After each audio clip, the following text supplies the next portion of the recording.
بسم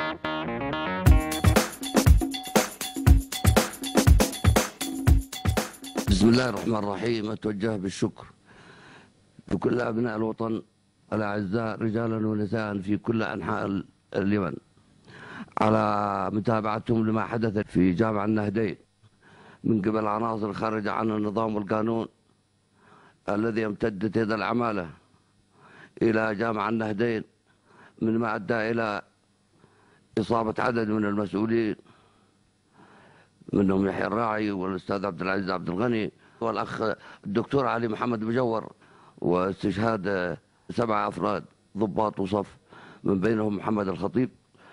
فآجلا أم عاجلا بالتعاون مع كل أجهزة الأمن، ونحيي أبناء القوات المسلحة في كل مكان ورجال الأمن البواسل الثابتين لمواجهة هذا التحدي وهذا الصلف من قبل عصابة خارجة عن النظام والقانون لا لها علاقة بما يسمى بثورة الشباب الموجودين في ساحة التغرير.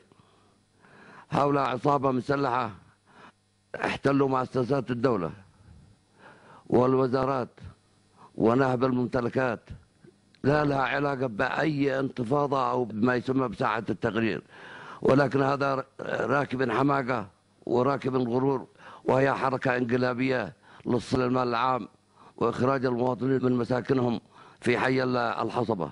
فنتوجه بالشكر والتقدير مرة أخرى لكل أبناء الوطن رجالا ونساء وأفراد القوات المسلحة والأمن البواسل على سؤالهم: وإذا أنتم بخير فأنا بخير، إذا أنتم بخير فأنا بخير والحمد لله، وإن شاء الله يخرج شعبنا من هذه المحنة. وهذا ما حدث اليوم في ظل وساطة قائمة من عدد من الشخصيات بين الدولة وعصابة التمرد أولاد الأحمر، وفي نفس الوقت كان وقف إطلاق النار ثابت، وقاموا فجروا الموقف اليوم من جديد. فنهيب بكل أبناء الوطن على الثبات والصمود، والقوات المسلحة والأمن على تصفية مؤسسات الدولة من هذه العصابة. ونتمنى الشفاء العاجل للأخ الأستاذ عبد العزيز عبد الغني والأخ يحيى الراعي والأخ الدكتور علي محمد مجور الذي أصيبوا بإصابة رضوضية، فهما الآن في المستشفيات وتحت العناية. ونترحم على الشهداء الذي سقطوا، ونتمنى الشفاء العاجل للجرحى. والسلام عليكم ورحمة الله وبركاته.